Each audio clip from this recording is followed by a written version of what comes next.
My name's Eli. I'm 34. And I guess you could say I've always been the responsible sibling. Not the favorite, not the rebel, not the golden child. Just the one who showed up on time, paid my bills, and remembered everyone's birthday. I work in finance, live alone, and don't really make a fuss about much. My family. Well, they're loud, close-knit in that performative way, and very good at pretending everything's just peachy, while sweeping real problems under the rug. I've always been sort of adjacent, involved but not embraced, the kind of guy you invite to weddings but never asked to be in the photos. Growing up, my brother Mason was the star, charismatic, reckless, and always getting himself into some kind of trouble, but somehow he always landed on his feet. He had this smug charm that my parents ate up like candy. Even when he dropped out of college, blew through 2 jobs, and ended up moving back home at 28, they still defended him like he was the second coming of Einstein. I, on the other hand, paid my own way through school, held down the same job for over a decade, and helped cover part of their mortgage when Dad's hours got cut. But none of that ever seemed to matter, at least not enough to earn me a seat at the metaphorical head of the table. Still, I never really let it get to me. Or at least, that's what I told myself. I kept my head down. Sent the checks, replied to the texts, showed up for holidays, and smiled through the small jabs that always came dressed as jokes. Eli, you're so serious? Loosen up, man. It's just a party. Oh, we figured you'd be busy. You're always working. I took it in stride. I guess part of me hoped that if I just kept showing up one day, I'd be seen as part of the family, not just the one funding it from the background. That illusion shattered last fall. It started with a dinner. Mason had just gotten engaged to a woman named Brooke, who my mom had already dubbed an absolute angel, and my parents decided to throw a big celebratory dinner at this swanky, rooftop restaurant downtown. Not the kind of place they could usually afford, which in hindsight should have tipped me off. I got a call from my mom a few weeks before Eli's sweetheart. She said in that syrupy tone she uses when she wants something, "We'd love it if you could make it to Mason and Brookie's engagement dinner. It's going to be such a special night." Of course, I said without hesitation. "Just send me the details. And if it's not too much trouble," she added, lowering her voice, "we were hoping you might help with the reservation. Just to hold it, we'll pay you back." Obviously, I should have known right then that "we'll pay you back" meant I'd never see that money again. But like always, I agreed. I called the restaurant, booked a private space for 20 people, and gave them my card for the deposit. I didn't mind. Not really. It was Mason's night. And maybe, just maybe this time I'd feel like I was truly a part of it. The night of the dinner, I showed up right on time. 7 sharp I had on. A dark navy suit, freshly pressed shirt, new cufflinks I've been saving. I brought a nice bottle of champagne for the couple, and even printed out a custom card with their initials. When I got to the rooftop, the hostess gave me a small nod and gestured. Toward the private section, I took a breath and walked in. The space was beautiful. String lights overhead, floral centerpieces on each table, a soft jazz band playing in the corner. And there they all were. My parents, Mason Brooke, her family, a few of their friends. Everyone already had drinks in hand, laughing, talking, clinking glasses. I smiled and walked over, expecting at least a nod of recognition. Instead, Mason turned to me with that familiar smug grin. "Oh, hey," he said, barely glancing at the champagne in my hand. "Glad you made it." Then he pointed toward a fold-out chair set off to the side next to a trash bin. No less. "Sorry, this table's for family only," he said with mock sympathy. "But there's a spot for you right over there." I actually blinked. I thought he was joking. I looked at our mom, who just gave me that tight-lipped smile she uses when she doesn't want to get involved. Dad chuckled awkwardly and raised his glass. Brooke didn't even look up, and then as if on cue, a few people laughed. I stood there. For a second too long, I wanted to say something, anything. But my throat closed up. My ears were hot. I felt like I was 13 again, left out of a group photo at a cousin's wedding because I didn't fit the aesthetic. So I walked to the chair, set my bottle beside me on the floor, and sat down alone. I didn't even take my coat off. The waiter came by and asked if I was with the party. I nodded silently. He didn't ask any more questions, just handed me a glass of water and moved on. I sat there for almost 2 hours while they laughed, toasted opened gifts. I watched my brother give this long speech about how lucky he was to be surrounded by his closest people. I watched my mom tear up when Brooke called her the best future mother-in-law a girl could ask for. No one even asked if I wanted to order. Eventually, dessert came out, some kind of elaborate layered cake with edible gold flakes. The band played a slow tune. The sun dipped below the skyline, and I realized not a single person had looked in my direction for the past 30 minutes. Then the check came. I watched the waiter walk toward their table with a little leather folder. He paused, looked around, then glanced down at the credit card on file. My card. I watched him take a few steps toward me. "Excuse me, sir," he said quietly. "The total for the event is $3,018. Should I run the same card for the final amount?" Everyone at the table turned to look. My brother raised an eyebrow. "Oh yeah," he said casually. "Eli's got it." The waiter looked at me and I smiled. A calm, slow, measured smile. My voice was steady. "Not my table," I said, just loud enough for everyone to hear. I was told this was for family only. There was a silence so sharp it felt like the air had snapped in half. My brother's mouth opened slightly. My mom frowned, confused. Dad sat straighter. Brooke's dad furrowed his brow. The waiter hesitated. "Sir, you made the reservation." "I did."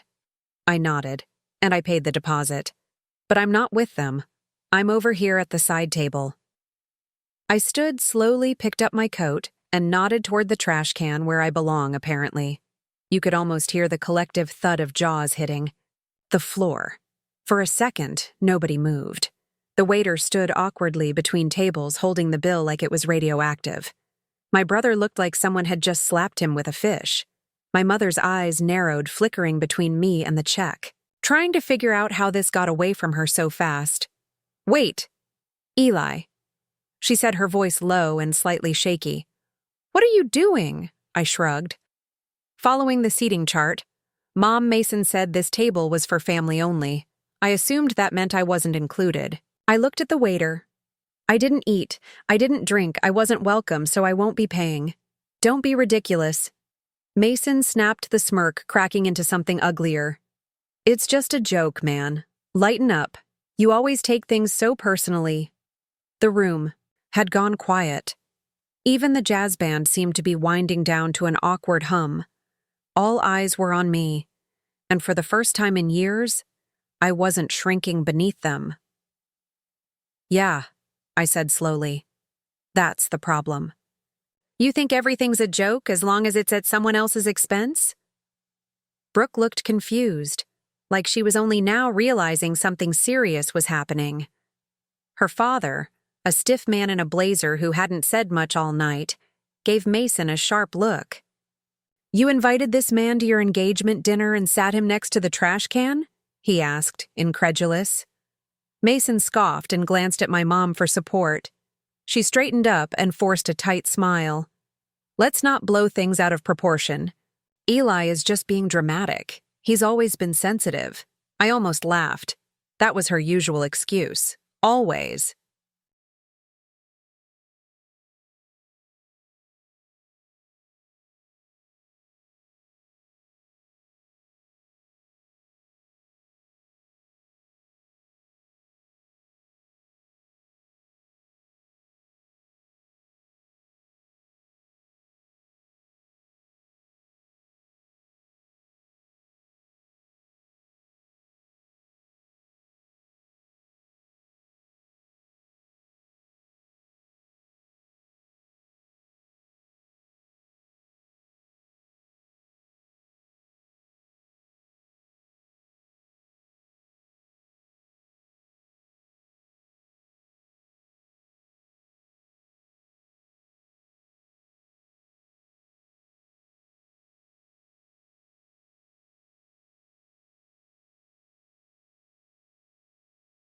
the same.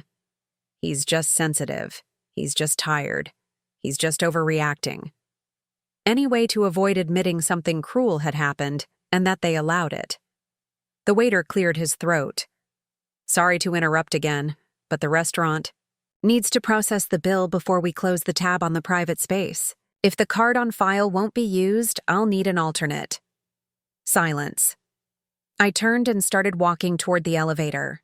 That's when my dad finally spoke up. Eli, come on. You've already paid for half. You might as well just finish it. I stopped cold. That phrase, might as well, snapped something inside me. I turned back. You're right, Dad. I did pay the deposit. I even called 3 restaurants to find one with a rooftop view like Mason wanted. I picked the date around his football schedule. I ordered custom floral arrangements because Mom said fake flowers would look cheap in photos.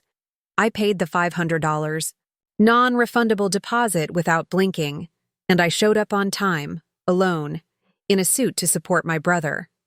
I stepped closer, lowering my voice but not enough to go unheard. And what did I get in return? A folding chair next to a garbage bin and a sorry family. I looked at Mason. So now you get to figure it out. You and your real family. Mason's face flushed, red creeping up his neck.